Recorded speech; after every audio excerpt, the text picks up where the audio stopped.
Critchlow, Head of News EMEA at S&P Global Platts. Hi, Andy. Welcome back to the table.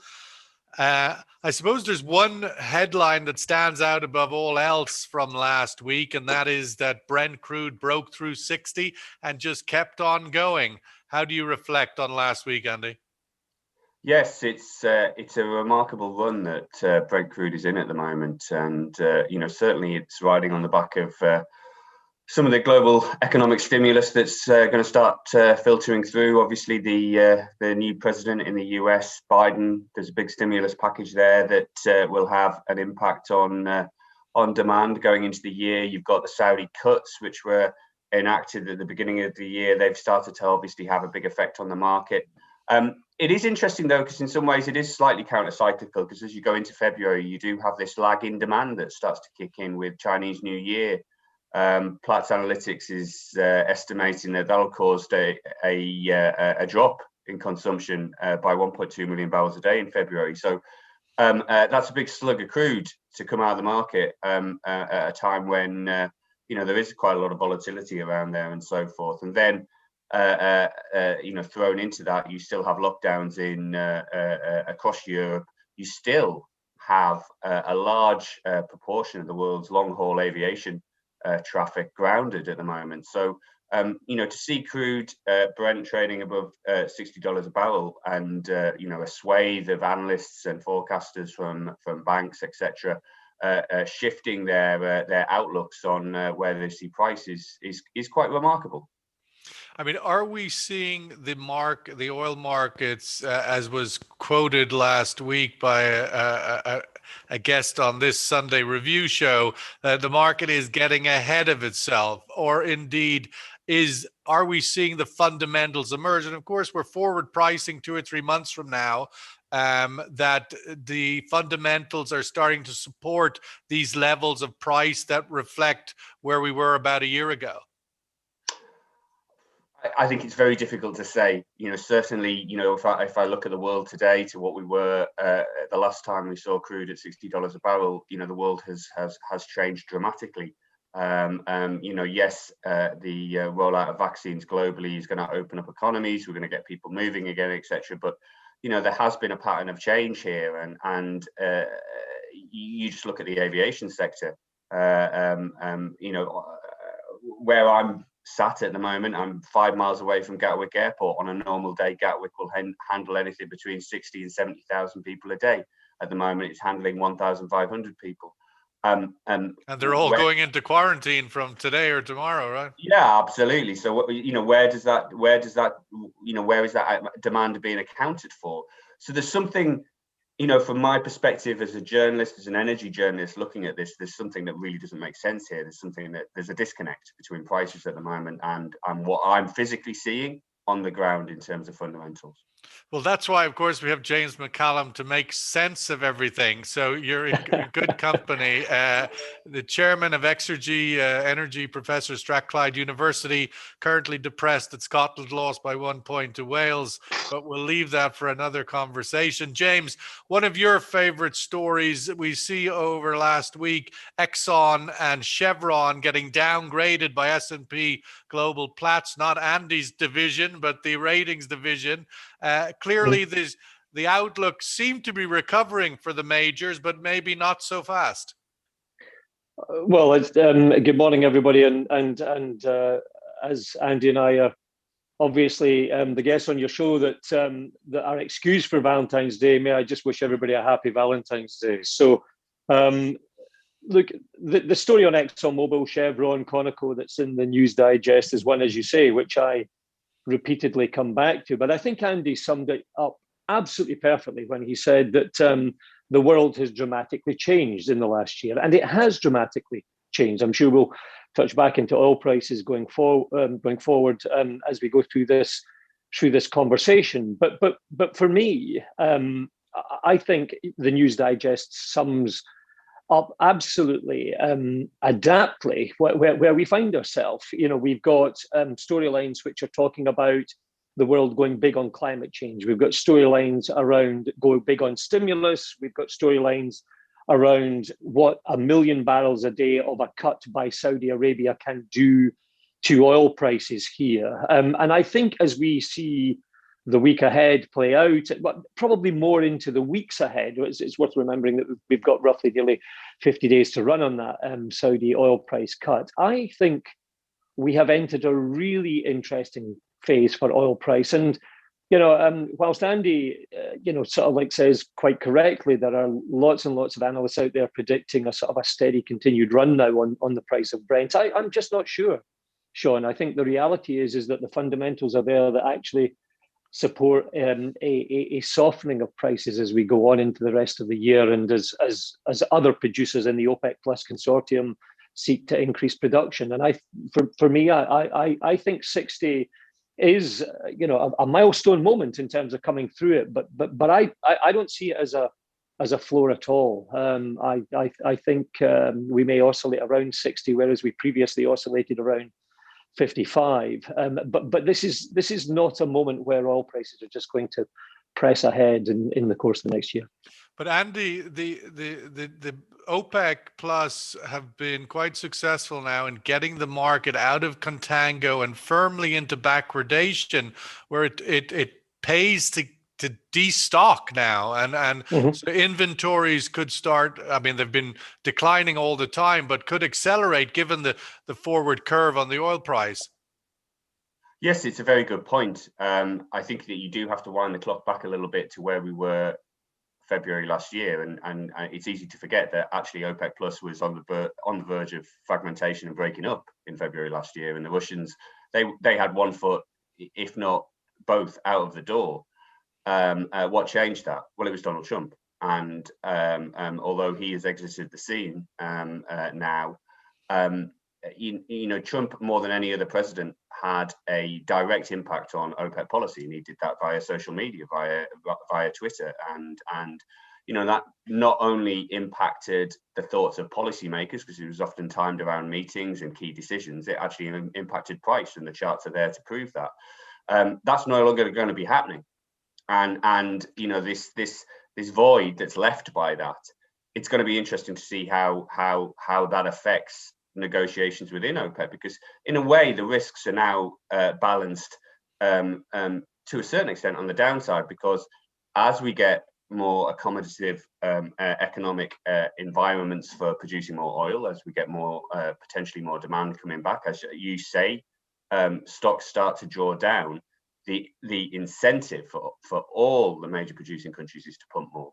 And historically OPEC has always found it harder to come back down the hill than it ever has to climb up it. Actually, when OPEC is in a position where its back's against the wall and it needs to take action to restore some price parity, it's actually very successful at doing that. The problems in the 21 years I've covered OPEC, the problems have always happened when it's going back down the hill, because then everyone wants to produce more, everyone wants to maximize their revenue opportunity, everyone wants to get more oil on the market, win back market share. We're entering into actually what is potentially a very dangerous time for OPEC. And it's not just the major producers like Saudi Arabia, like Russia, where there's going to be some tense negotiations. It's going to be the smaller producers, and we at the backdrop against this, you have the potential of Iran coming back into the market. Now you have a different administration in the US that may seek to restore the JCPOA. That's going to bring 1 million barrels back on. You have the African countries all desperate to pump more oil, all economically absolutely on their knees. The Gulf states, oil is still $15, $20 below fiscal break-evens for most GCC producers. It's going to be really tough. James, on that point, we see again the rig count in the US go up. This is the same data point this week. The inventories go down, rig go up. That's been the trend now for a few months. Are we getting to a point, do you think, where OPEC risks losing some of the recovery in demand to higher cost producers if they don't release barrels now? Or what's your outlook for that return of shale, top of the list, but also maybe more expensive offshore, deeper offshore production that has been shut in? I think the answer to that is only to a very limited extent. 7 rigs, does not a summer make. The reality is it's half where it was a year ago, and it's a third, even perhaps a little bit less than a third of where it was at the peak. I think Andy is correct in pointing the direction to other producers who are sitting on, roughly 10 million barrels a day of production and waiting to see what happens next. I mean, the thing which I think is very relevant though here is that OPEC has, and particularly Saudi, has been very astute at working out how the maths work. They volunteered that cut of 1 million. We've seen what's happened in the course of the months and the weeks that have followed on from that, and I think that gives them information going into the next meeting. In terms of the other international production, deep water, et cetera, I'll come back to the story you touched on at the beginning. Here, the story around ExxonMobil, Chevron, Conoco. I mean, we've seen ExxonMobil not just fall out of the Dow Jones Industrial Average, we've seen them now being downgraded by Standard & Poor's. And if you go deep into that article, it doesn't just say it's a downgrade on ExxonMobil today, it's actually forecasting the potential of another one yet to come. And at the anchor of that was not just around what's actually happening in terms of the COVID environment. It was very much around their positioning around energy diversification and energy integration. And as you know, Exxon has sort of stood on the outside of that debate, Chevron to a lesser extent. I think what we're going to see is that smaller, medium-sized independent oil and gas companies will be the companies that play in this lower cost price environment as the big guys actually divest of those projects. And as I've repeatedly said on your program, Sean, we have firmly entered the era of the low cost producer. Well, it's interesting, Andy, from the point of view of where does China go at this moment? Inevitably, this sort of crossroads, if indeed we are at one, at a price point in which higher cost producers, I mean, you would think we've already passed it from the point of view of the average 55 would have brought in a lot of higher cost producers. That doesn't seem to be happening. We had Vitol on our halftime talk show this week saying, don't expect shale to come back fast, concurring with James, basically because the guidance from the Biden administration is inconsistent, financing isn't there. But on the demand side, China is kind of a critical piece to this puzzle. Does it continue to deliver the demand levels we saw in 2020 and pull the sort of global demand story forward to underpin $60?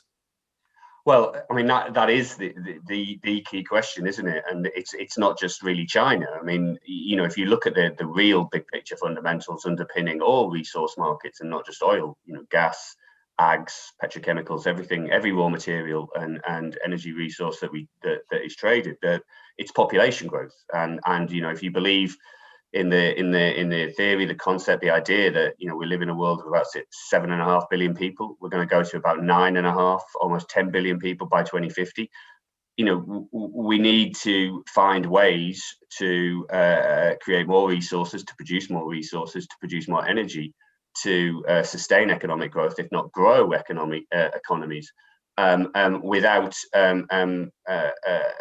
tipping the world further into serious climate change and moving away from net zero targets, which increasingly governments, corporates are moving towards. I mean, the big concern for the oil industry is where does the investment come from in the future, and this is why in places like the North Sea now, you are getting a map that is dominated increasingly by smaller producers, because they're the only type of companies that can take the risk, that can invest in these projects. And I think it's interesting, looking at the oil market at the moment and thinking back how, we're back in a situation where all the oil executives are saying, well, where does the investment come from for the projects in the future? Because everyone is predicting we're going to need more oil, even with tough net zero targets and so forth, for the foreseeable future. I mean, from China's perspective and in the now, I think one of the interesting things that we're going to see in the next few years is kind of where does Russia go? Because one of the really startling things I think over the last 5 years in the oil market, which I didn't see before, is Russia and its influence in the Middle East. And how has it done that? And there's two pillars to this foreign policy. One is actually OPEC. OPEC gave Russia skin in the game when it came to the Middle East economically. Before that, veto power, essentially. Veto power, awesome power in many ways. They let them in. And then on the other pillar, Russia gained geostrategic influence. And we saw that with boots on the ground. We saw that in Libya. We saw that in Syria. We saw Russia politically gain influence with the Gulf states, start in some ways to actually sideline the US. And this is the kind of backdrop of Trump and the in many ways US kind of withdrawal physically from the region, an obsession with Iran, obsession with conflicts which did they have any net benefit for the US? I don't know. That's going to now change. And do we see Russia still engaged with an administration in the US which is going to be far more hostile is the wrong word, but is going to be less inclined to want to do deals, to want to talk, to want to do anything with Russia, let's say. So it's very interesting how that plays out, and that's going to have a dramatic impact on China. And because what that has done is it's given China a fairly benign price environment where it can grow its economy, it can get access to reliable energy. And what China doesn't like to do, China doesn't like to be interventionist in the Gulf. For the last 20 years, we've been saying, well, why doesn't China get involved in the Gulf? Why don't they send their ships to patrol the Straits of Hormuz? Well, they are doing they're increasingly quite a significant amount of soft power here, including the vaccination I have in my arm. Hopefully it works. Yep. James, the other sort of narrative that emerged last week is that crossroads, not only on the oil price, but on the point in which is more stimulus the solution. We saw Janet Yellen advocating big bazooka solution, as well as the IMF releasing more funds. And at the same token, equity markets are pointing to the sky. Oil commodities are all moving upward. I mean, is there a potential that this market gets slightly unraveled because the stimulus argument no longer holds? Look, I think, clearly, as I said earlier on, U.S. Treasury Secretary Yellen, urging the G7 to go big in continued stimuluses and urging Europe to go big on debt instruments to further that agenda. Look, clearly, the financial markets are continuing to see, in strong investment, but I keep making this point, it's still very much on limited volumes, but there is a wall of cash out there trying to work out where to go. I think we will continue to see this. I think, as long as OPEC maintains the discipline that it currently has, the leadership that it's currently demonstrating, I think we can say that they will have a really tight handle on what to do with regards to sort of supply demand balance and position oil price, perhaps where they actually choose and want it to be. If I may just drag it back, the one thing which I think you were touching on earlier, Sean, but we don't spend anywhere near enough time on is how does the international oil and gas industry, whether it's producers or service sectors, win back the trust of the wider public. And to pick up on Andy's point, if we are going to win back access to capital and the capital markets to make projects happen, then we have to win back trust. And that is all about our positioning in terms of carbon net zero and our ESG agendas and our energy diversification agendas. And the only way we can shift from being the legacy industry, which is inefficient and ineffective in terms of modern business practice, is to run a strong digital transformation in parallel with the energy transition. And the financial markets are sitting in the back and saying, at the present moment in time, we don't see you doing either. Andy, on the point of just the immediate sense of this stimulus package, which of course is a big part of the macroeconomic picture in the US and then hence globally, the fact that the Trump trial finished yesterday, it's not going to drag on. There was a wobble in the middle of the day that might have given it another week or two and then potentially disrupt the progress of the business of Congress. looking forward, the fact that that trial is now over, the Senate can get back to the business of passing this bill, that's probably bullish for prices looking forward. I think it's pretty correct to assume that. The focus now politically in the US will definitely turn to stimulus, to boosting the economy. Biden's very focused as well on getting the virus under control finally in the US. I think he set a pretty ambitious target for getting the US vaccinated quickly. Certainly talking to colleagues, people in the US over the last week, there is a sense that the country's, opening up. The US is still the world's largest consumer. It very much dictates the ebb and flow of the oil market. If you look at, if you still view that the stock market in the US is a barometer for the direction, the health of the country, we're back, well above where we were before the pandemic hit on the well, it certainly, you would think, need to see the Main Street economy catch up and deliver the kind of earnings that those companies are pricing into the share price. But I wanted to also ask you, Andy, 10 years ago, you were the Australasia bureau chief for Wall Street Journal. You were there in the middle of what was then the great, the super commodity cycle, or what a super cycle commodity, or whatever way they phrased it. Now the FT again is coming out with the same language.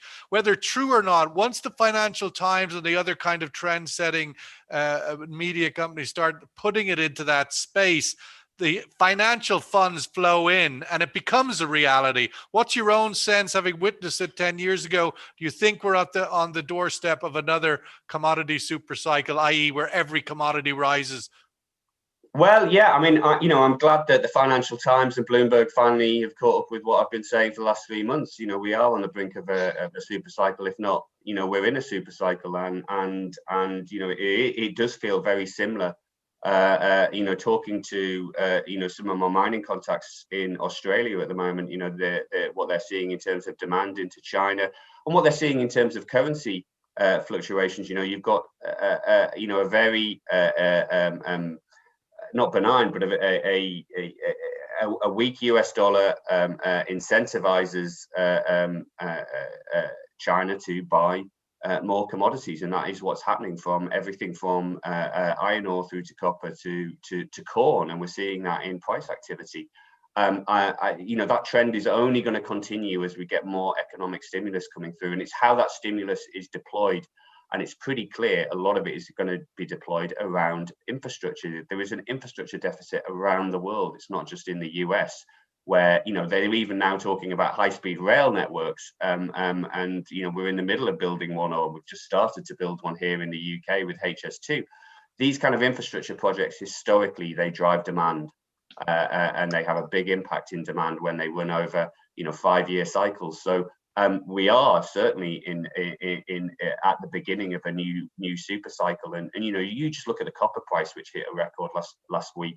Dr. Copper, a great barometer for where economies are heading, and this all feeds into energy transition as well, because you're going to get more demand coming for new metals, minerals, resources. One of my favorite stories over the last week was the news that a company is seeking planning permission to mine lithium in County Durham in Weardale, where historically 100 years ago was a major lead producing part of the country, and then they rewilded it and it became a national park, and now they want to produce lithium there.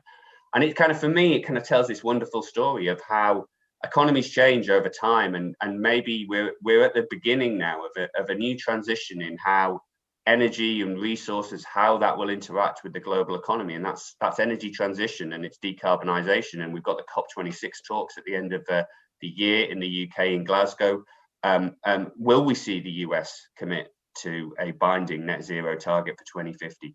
Will we see more action with China on arresting climate change? And these are big shifts. This will make a big difference to how oil companies, how resource companies are going to respond in the next 5-10 years. Let's get a quick survey question in to give the room a chance to weigh in on this trend of topic. Oil prices have reached a critical threshold where OPEC Plus must decide whether to increase production or risk losing market share again to US shale producers. Agree or disagree? This is a moment of risk that more barrels or risk losing market share. Agree or disagree? Looking to next week, James, sort of taking some sort of an immediate sense of what's coming. The US markets are closed tomorrow. I can't remember what the holiday is, but nonetheless, they are. Anything stand out to be guiding the markets again next week? Do you expect this trend upwards to continue? No, I do expect this short-term trend upwards to continue, but moderate. I think there's nothing at the moment in the Global Press Digest that would lead you to believe that it's not going to continue up in the short term. And there's most of the news in terms of vaccines, although tempered, continues to be positive. Most of the news in terms of demand for product continues to be good, although tempered. But going forward, longer term, as you obviously gather, I am less convinced, certainly around oil prices. The other commodities, as Andy has said, I am with him strong on it as we do embrace the energy transition. I think those are really interesting things to be looking at. Let's see the survey result there, and give Andy last word. Agree that this is a moment have reached a critical threshold. A risk losing market share to shale, 62% agree, 38% disagree. Andy, your thoughts the week ahead? What would your team be looking at in terms of the markets? Well, we're looking today already. I mean, it's kind of started for us. We're looking at the events in Japan around the earthquake that they've had just off the coast of Fukushima. Obviously, that harks back to the disaster that befell that region and the impact that had on the nuclear plant there. We're getting some news that one of the refineries, 145,000 barrel a day Sendai refinery, has actually shut down automatically as a consequence of that earthquake. So we're going to be watching that very closely into the beginning of next week. It's a physical market story, and just monitoring where that heads to. But obviously, the big picture story for the rest of this month is does OPEC start to unwind some of these cuts? Now we're above $60 a barrel. That is what the market is going to be really focused on. Okay, well, let's wrap it up there. I think I'll put my hat on FOMO. The fear of missing out is probably the most dominant commodity at the moment that seems to be impacting a lot of markets, and the frenzy's underway. And until that fever eases off, I sense all boats will be rising, logically or not. But thanks, Andy. Thanks, James. Best of luck to Ireland today to have a great victory over the French. We'll hope for the best. But stranger things have happened, right? Thanks, guys, and everybody. Catch up with you during the week, and nice have a good week, Andy. Safe week. All the best. Take care. Thank you, guys. Enjoy. Bye-bye.